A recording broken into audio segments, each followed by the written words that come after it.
Hello hi అండి. Good evening అందరికీ. అందరూ ఎలా ఉన్నారు? నేనైతే చాలా బాగున్నాను. మీరు కూడా ఎలా ఉన్నారు? కామెంట్ సెక్షన్లో కామెంట్ చేయండి. సో ఈరోజైతే మన 14 డేస్ కదా ఎంటీఎస్ ప్రిపేర్ అవ్వడానికి. ఇంకా 14 స్టార్ట్ అవ్వడానికి ఇంకా 14 డేస్ మాత్రమే ఉంది. సో ఇది మన 14 డేస్ ప్రిపరేషన్ అన్నమాట. సో ఈరోజైతే నేను మీకు ఒక మంచి ఇన్ఫర్మేషన్ తోటి మీ ముందుకైతే వచ్చేసాను. సో వీడియోనైతే స్టార్టింగ్ నుంచి ఎండింగ్ వరకు స్కిప్ చేయకుండా చూడండి. దీంట్లో నేను మంచి మీకు యూస్ఫుల్ అయ్యే టిప్ కూడా చెప్తాను అన్నమాట. సో ఈరోజు ఏంటంటే నాకు మార్నింగ్ అదే ఫుల్ మొత్తం ఇంట్లో పని అంతా చేసుకొని మా బాబుని స్కూల్కి పంపించుకొని హస్బెండ్ని ఆఫీస్కి పంపించుకొని ఇంకా తొందరగా స్నానం చేసి బ్రేక్ఫాస్ట్ చేసి రెడీ అయ్యి అయితే నేను చదువుకోవడానికి కూర్చున్నాను. సో ఈలోపు అయితే నాకైతే మా పుట్టింటి నుంచి ఒక కాల్ అయితే వచ్చిందనమాట. చాలా బ్యాడ్ న్యూస్ అది. సో ఆ కాల్ అయితే మాట్లాడిన దగ్గర నుంచి ఇంకా నా మైండ్ అయితే డిస్టర్బ్ అయిపోయింది. చాలాసేపు మాట్లాడాల్సి వచ్చింది.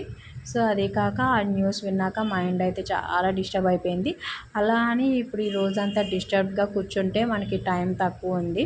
సో ఏం జరిగింది ఏదో జరిగిపోయింది, ఇంకా దానికి మనం ఏం చేయలేము కదా.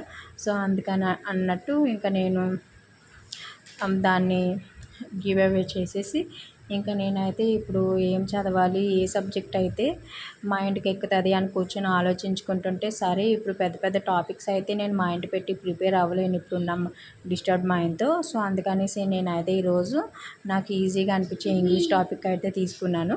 ఎందుకంటే ఇంగ్లీష్ కూడా ఎట్లనో ప్రిపేర్ అవ్వాలి కాబట్టి దాన్ని వదలడానికి అయితే లేదు కాబట్టి. సో ఇలాంటి టైంలోని అది ఒకసారి ప్రిపేర్ అయితే మనకు ఆల్రెడీ ఈజీ సబ్జెక్టే వచ్చిన సబ్జెక్టే కాబట్టి సో నేను పైన చూసుకున్నా సరిపోతుంది, రివిజన్ అయినట్టు ఉంటుంది అన్నట్టు ఇంకా ఇంగ్లీష్ అయితే తీసేసుకున్నాను అనమాట. తీసుకున్న దాన్ని అయితే ప్రిపేర్ అయిపోయాను ఈరోజు.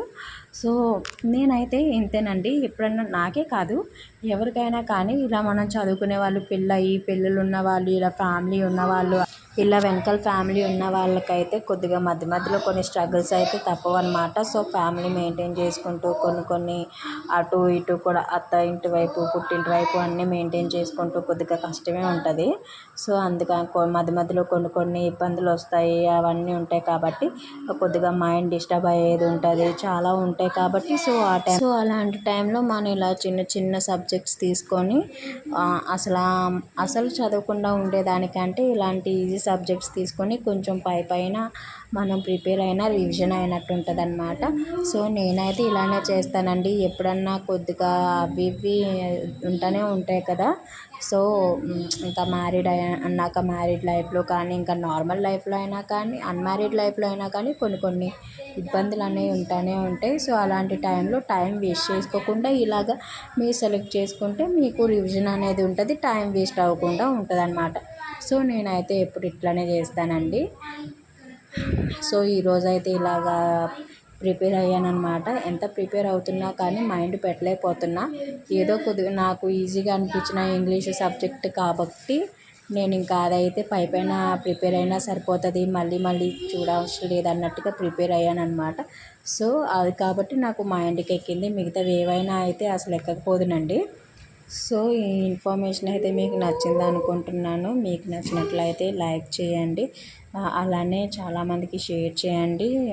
ఇలా మనలా ప్రిపేర్ అయ్యే వాళ్ళు చాలామంది ఉంటారు కాబట్టి వాళ్ళకు కూడా యూజ్ అవుతుందని అనుకుంటున్నాను. అలాగే నా సబ్స్క్రైబ్ చేసుకోవడం మాత్రం అస్సలు మర్చిపోకండి. ఆ వీడియో షేర్ చేయండి. ఓకేనా ఫ్రెండ్స్, మళ్ళీ నెక్స్ట్ వీడియోలో కలుద్దాము. అంతటి వరకు బాయ్ ఫ్రెండ్స్.